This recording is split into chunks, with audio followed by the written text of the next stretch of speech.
at the Movies with Tim Sika. Tim, welcome to the After Party Live. Thank you, Kim. It's good to Yes. be here. So we've got a lot of movies to talk about. It looks like some things are opening and there's some action. Last week it was slim pickings, but this week you've got a lot going on. Yes, more theatrical openings this week than last. It's still kind of like considered, the dumping time for movies because, the Oscars are coming up, and so yes, the focus is on all those quote unquote award-worthy movies. But yeah, the first movie that I'd like to talk about is a film called Last Breath. Interesting week in film this week in that there just happened to be a couple of films we're going to talk about.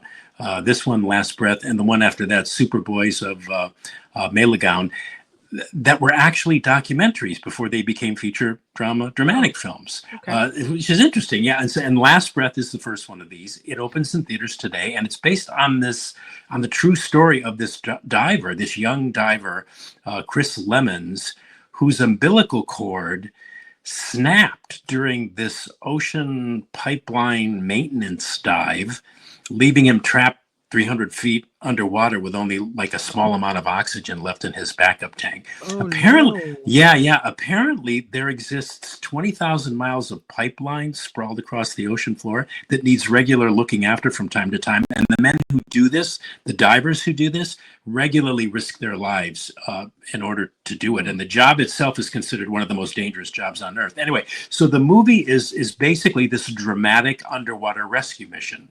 The clock is ticking, and the guy who's trapped 300 feet underwater literally runs out of oxygen. In fact, I think I can say this because it doesn't give too much away. It just, I think, increases interest maybe in wanting to see this movie. But in real life, this really happened, that this diver was actually 29 minutes without oxygen. So, yeah, okay. So the story was, as I mentioned earlier, the story was first told in the 2019 British documentary, the same name, Last Breath. It was written and co-directed by this guy named Alex Parkinson, the documentary was, who directed and co-wrote this feature film adaptation. So, yeah, is this movie any good? I would say yes, especially if you haven't seen the original documentary, which is on Prime Video, by the way. Now, based on the documentary, did we need this feature film version of the story? Probably not. But as a singular entity, it's a decent movie telling a true story, and quite a miraculous story at that. When you think about it, is it beyond criticism? No. The crux of the story, for one, which is the actual rescue mission itself, which comes midway through the movie, it drags 30 real life minutes into 60 minutes of screen time. So the movie, while clocking in at only 93 minutes, it plays more like it's 2 hours. In other words, it feels longer than it is. But but I think the efforts expended in telling this story as a feature film were sincere enough, the craftsmanship competent enough, and the overall storytelling itself clear enough that all of that on balance makes this a worthy enough movie for a qualified recommendation. This is also kind of textbook example, Kim, on how a motion picture music score can be so integral to a film's overall effectiveness and overall emotional impact. So I suggest, if the subject matter piques anybody's interest, that they go to the theater to see this one, then check out the original documentary on Prime, which is... Oh, the documentary's on Prime? Yes. Mm-hmm. Okay. I have questions about this movie, but I don't know if you're going to ruin it by me asking, because you said in the true story, in the documentary, you find out the diver is without oxygen for 29 minutes. You can't survive that, right? No, you can't. No, Okay. no. In theory, no, you can't. But yeah, again, I don't I don't want to give anything Give it away. away. Yeah. Okay. It really is. It's an amazing story, and the facts that are in the documentary all parallel what are in this narrative version of the documentary. So yeah, I wanted to mention that because I think it's really like the most astonishing element of this movie. No, I think you can't go 5 minutes technically without becoming brain dead. there are some people that can hold their breath for 7 or 8 minutes, I Yeah, think. that's So, I true. mean, Yeah. technically then survival would be possible, but 29 minutes? Yeah, well, they go into all of that, and I'm not going to give anything Okay. away here. Now you're Uh, making me want to go see the movie, Tim. yeah, it's worth a trip to the theater to see it. It's really impressive on a big screen because it's all underwater. It's interesting how like underwater going to those depths. It's kind of similar. It reminds me of what it must be like to go into space. Hmm. Only it's underwater. Absolutely. Yeah. So anyway, good movie. Last Breath. Good movie. Okay.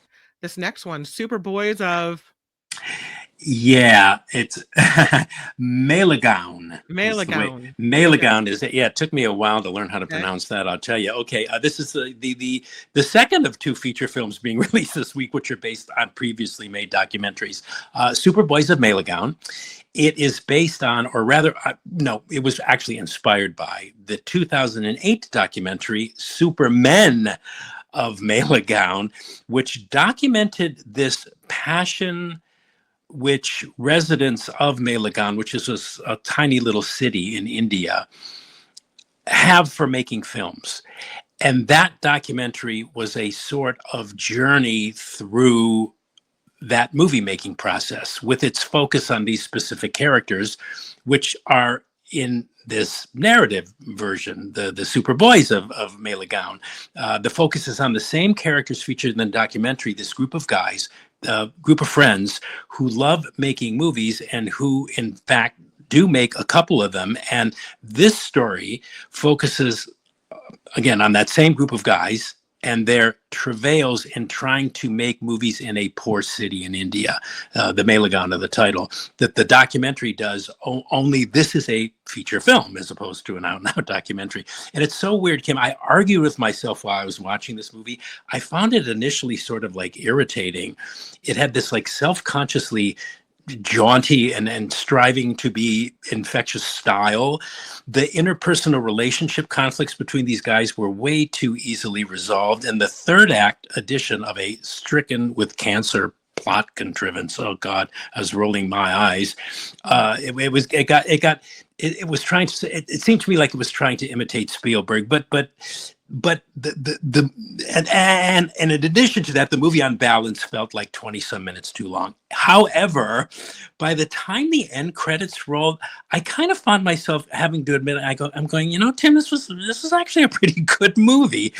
In hindsight, I enjoyed these characters when I thought about them. I developed a rooting interest for these characters and related to the love these characters in this story exhibited for cinema, for movies in general, and for the filmmaking process. And the film's got great local color too. So it was weird how I was like disliking the movie while I was watching it, but by the time it was ending, and they showed the pictures of the real life guys next to the actors who I played love when them. they do that. Yeah. Yeah, it kind of changed. It kind of changed my opinion of it, and I realized that I not only enjoyed it, liked it, but that objectively it was not half bad as this different kind of story with elements in it. Anybody who has ever been involved in a collaborative and or creative endeavor could relate to. So I recommend it. Okay. It opens in select theaters today, and it will. I think I said to you, I think I wrote to you that it was streaming on Prime. I think it's opening in select theaters today, and then soon it will be released as an option to check out on Prime Video. But And it's Amazon Studios release the movie. you say there's a previous documentary that is on Amazon Prime.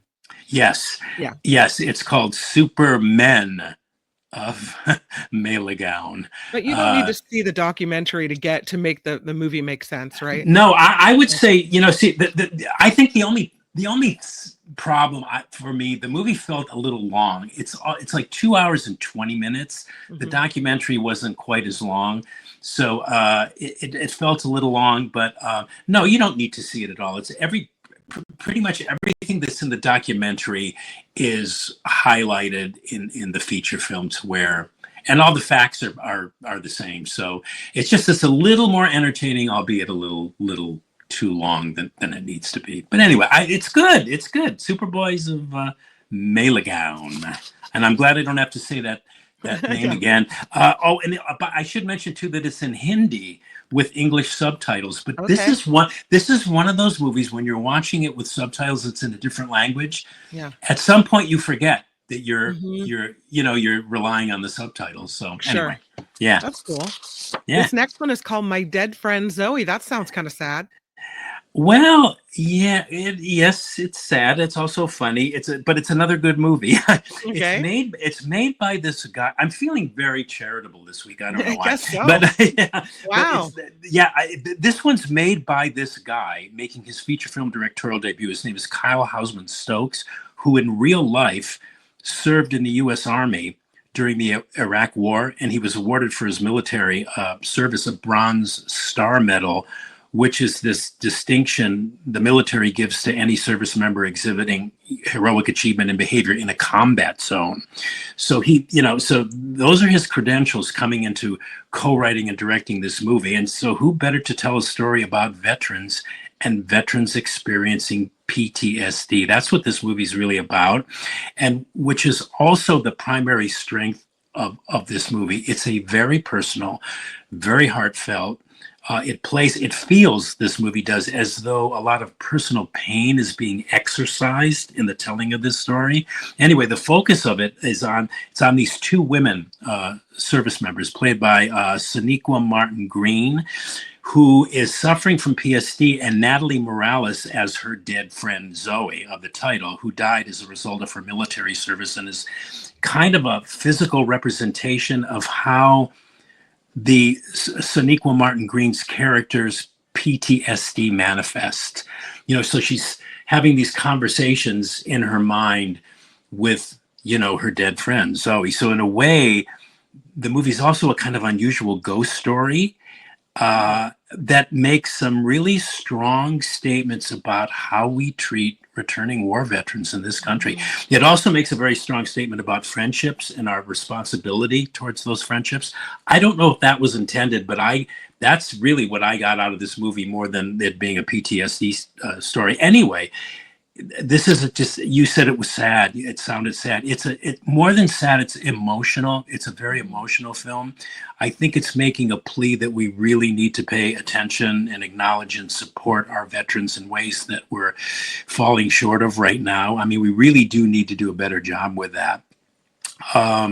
What else about this movie? An interesting touch that the filmmaker added is that ex-servicemen and ex-service women are in the film. They're featured in the therapy sessions. Morgan Freeman plays the doctor facilitating these, sessions where the service people work through their PTSD. He's always great. Ed Harris plays Sonequa Martin Green's grandfather, who's slowly succumbing to Alzheimer's disease. He's always great too. At times, the film's conceit of having its main character speaking to her dead friend, sometimes it feels a little bit difficult to sustain. But again, on balance, I was ultimately won over by the film's emotion, by its sincerity, by its attention to detail and realism in depicting an ex-service woman's bout with PTSD, the conflicting feelings endemic to that mental condition and the inner struggle that a veteran, dealing with PTSD is it's like, this is what it looks like. That's one of my takeaways, was like, this is really what it must look like, and it ain't pretty. It's a powerhouse movie emotionally. It won the South by Southwest Audience Award.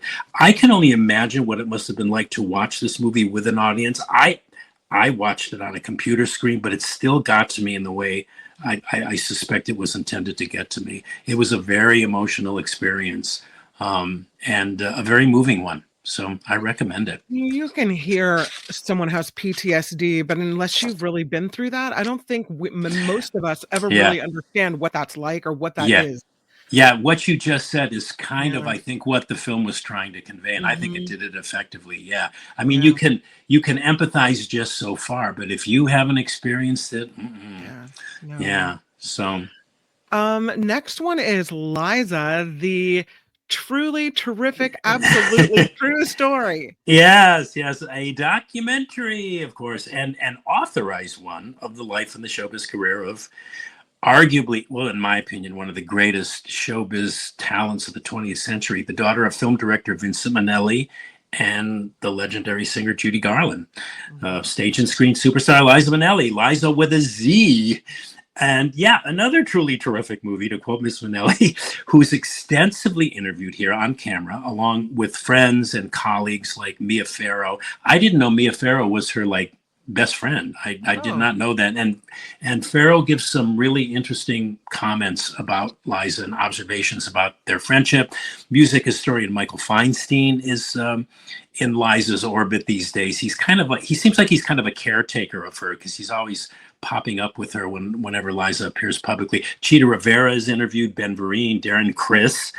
And a real credit here, Kim, to the director of this movie. His name is Bruce David Klein, who totally avoids the standard musical documentary biographical approach of, born, did this movie, starred in that mhm. movie, then did this concert, and then did that concert. Instead, her story, Liza Minnelli's story, is told through the people who she credits as having created the Liza Minnelli persona. Artists like Charles Aznavour, choreographer Bob Fosse, lyricist Fred Ebb, her godmother Kate Thompson, and fashion designer Halston, who created basically her wardrobe.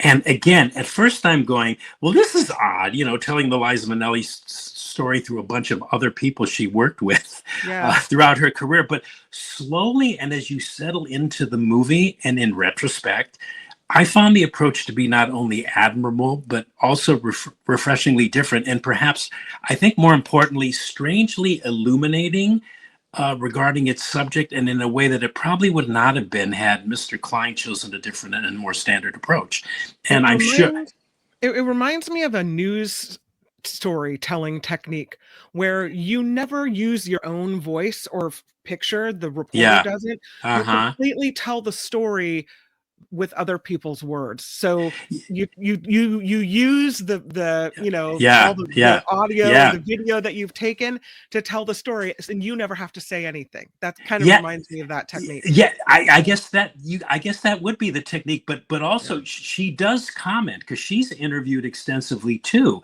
So it's very interesting overall, Hmm. and I'm sure that because this was an authorized bio, that Liza herself had a lot to do with that Yeah. approach, and and I'm a fan, so I was going to be down with this movie regardless. I think it's a must for Liza Minnelli fans, and overall, taking it all in her life and her career and what she's achieved as a whole, watching it from the perspective of these other artists who helped form and shape her persona, it's just another reminder to me, anyway. People forget because, you know, uh, they forget how popular Minnelli was at the height of her career, but they forget because of all Liza went through in the 2000s with substance abuse and challenges in her personal life. But people forget just what a great entertainer she is, and exceptionally so, as she had to get to where she got to in the industry. She had to literally overcome being the daughter of Judy Garland. To me, a Herculean, if not impossible, task for any nepo baby. And not only did she overcome that, but in a way, you can argue this, but in a way, she became the equal of that, the equal of her mother. It's just amazing when you really think about it. Anyway, truly terrific movie, folks. It plays in theaters, Bay Area theaters. I think specifically at the Smith Rafael Film Center in San Rafael and the Roxy Theater in San Francisco. And Okay. I'm sure it's going to be available soon streaming, but it opens today in some Bay Area theaters. And Okay. Check it out. I recommend it. I recommend it. Yeah. I want to tell you before we get to your classic movie recommendation of the week, you recommended a streaming option last week, The Pit. Yes. Have you seen it? I did watch it and I really liked it. And as someone who way back when during college worked in an emergency room, I found it Yeah. to be incredibly accurate. It Was it really really? Is it really that intense and that crazy and that yeah. really? For an attending physician, you're going from room to room to room to case to case to case, and life is Yeah. happening around you. Absolutely. That's exactly what's happening. Yeah. Yeah, well, I'm glad you like. Yeah, isn't Noah Yeah. Wiley terrific? He's So just, good. yeah. And I know So good. they're gonna do more with that character. It's just been I may have said this, or you may have told me, somebody, it's just been renewed for a second season. So Yeah. I can't wait to see where they take the characters. I love all those people. They're so interesting. Even the weird newbie doctors, you know. Yeah. Well, and that's Yeah. the thing. You get a new crop of them every, so many weeks, and you have to Wow. get to know them all over again. What Wow. I found interesting is the staff betting on things, and that's completely accurate as well. Is it real? Because you have to do stuff like that, It, otherwise you you go drown in crazy. despair. Yeah, So you go you do crazy. these Yeah. things that are wildly inappropriate. You're making these inappropriate jokes you hear all around you, Yeah. betting on things about how drunk is that guy? What's his blood alcohol going to come back at? Everyone put a Yeah. quarter in the cup. Like Yeah. all of these things, because if you don't find an outlet, a humorous outlet for it, then Yeah. it Yeah. can pull you down. Yeah. Yeah. Yeah. You can, oh God, you can see that. Yeah. Yeah, but Yeah. that was a really good streaming option. So thank you for that. But your classic movie recommendation of this week is Marty. Marty, have you ever seen it? No, I never heard of it even. Oh, okay. Well, Marty from 1955. I cannot believe that this movie is 70 years old this year. Anyway, there is nothing about this movie that has aged. It is ageless, it's timeless, it's deeply fetching, probably my favorite romantic drama of all time. It just overflows with warmth and tenderness and sensitivity and humanity. Anyway, it stars Ernest Borgnine. He plays this unmarried, lonely Bronx butcher whose life is slowly inching towards loveless middle age. You know, he just cannot, I mean, he can't find a wife, a partner, but who, by sheer happenstance, he one night meets this unmarried, lonely school teacher. Yeah, there's Betsy Blair, played by Betsy Blair, a former Mrs. Jean Kelly, by the way, whose life is excruciatingly similar to his. They meet, and well, you can probably, you know, the rest. Emotionally, Kim, this is one of the great and most satisfying Hollywood love stories I've ever seen. Borgnine won a Best Actor Oscar. The film won the Oscar for Best Picture and Director. It's only one of three other movies, the other two being, I think, Parasite and The Lost Weekend, that have won the Palme d'Or at Cannes and the Best Picture Oscar. Anora, which is up for awards this year, has a favorable chance to be the fourth because that won the Palme d'Or too, and it looks like it's going to win the Oscar. Anyway, Patty Chayefsky wrote the script, also an Oscar winner for Best Screenplay. It's a perfectly constructed screenplay. It's brilliantly written, as was pretty much anything Patty Chayefsky wrote for the movies. Simple, very subtle, very lean, uh, very unadorned. There's nothing fussy about this movie. There's nothing extra added to it. It's just pure and it's real. What was particularly interesting about Marty, Kim, is that, well, for one, it's in black and white, but for another, it was released in 1955 during a time when widescreen spectaculars were the big movies that people were going to see because of the advent of television. You know, widescreen processes like Cinerama and Tadeo and CinemaScope and VistaVision were invented to get people away from their TVs and back into the theater. Marty confounded that conventional wisdom because it was a massive hit. It won all the Oscars that year, and it was anything but widescreen and stereo and color. It's this 90-minute black and white, simple human love story, low budget, that was also ironically expanded from an original television drama. Oh, So anyway, this is a true classic. It's consummate in all of its filmmaking departments, and emotionally, it's just eternally evergreen, and it's just a great love story. And if you have Amazon Prime, you can stream it for free as part of your membership. oh, Yeah, Amazon beautiful movie. Prime. Oh, it's so Okay. beautiful. I've seen. I can't tell you how many times I've watched this movie. I rewatched it again. I can't remember why. I sat through it and I thought, oh, this has to be my classic movie recommendation on Kim's show next week. And Mhm. then I just rewatched the whole thing back to back. I watched it twice. It's just so great. It's just a great movie. Well, you're getting a lot of feedback. Yes, great movie, says Cindy. Phineas says Marty was great, recommended it before, so that's awesome. Yeah, very good. Sounds good, says Tammy. I think you're going to have some takers on Marty.